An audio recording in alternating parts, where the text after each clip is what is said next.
South Carolina GOP Senator Lindsey Graham admitted yesterday that efforts to defund Obamacare are pretty problematic since most of the law's funding comes from outside the parameters of the budget negotiations, from mandatory spending. The budget debate and the threat of government shutdown would not affect about 80% of Obamacare's funding, according to Graham, who admitted he didn't quite see why his colleagues are using that tactic.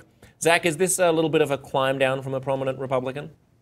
Well, so for Lindsey Graham, actually, even though he's been affiliated with bizarre conspiracy theories in the past, he's actually tactically a much more reasonable and moderate Republican than people like Ted Cruz or Mike Lee from Utah, who are staging this sort of big, this big dog and pony show over defunding Obamacare.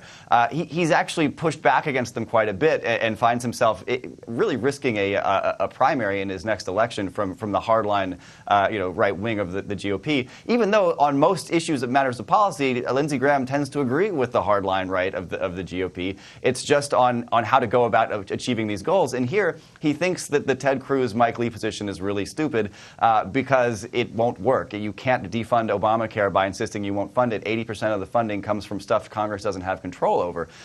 So I think tactically he's being quite reasonable, but it seems like if you're not unreasonable as a tactician now in the Republican Party and won't deliberately do something that will clearly sabotage your party, then you're not considered conservative enough, and they will primary you. So he's in a tough spot, and it's particularly bizarre given that someone as conservative and out there as Lindsey Graham has to be the sort of adult in the room here. Is Lindsey Graham prominent enough? Does he carry enough clout within the GOP? Do you think that this could actually create a split that sort of starts to alienate the Tea Party in the upcoming negotiations?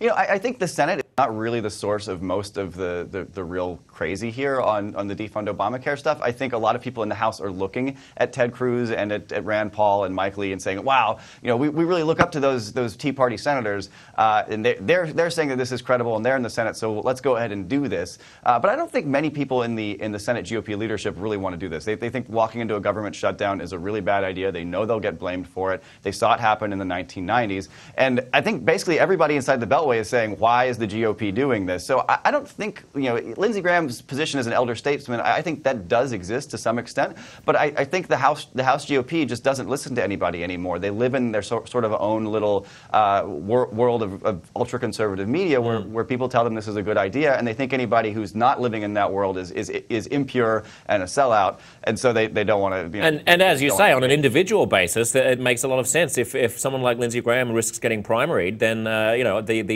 incentive to keep their own jobs on the far right is to continue being as crazy as they can be for fear of being outflanked on the right.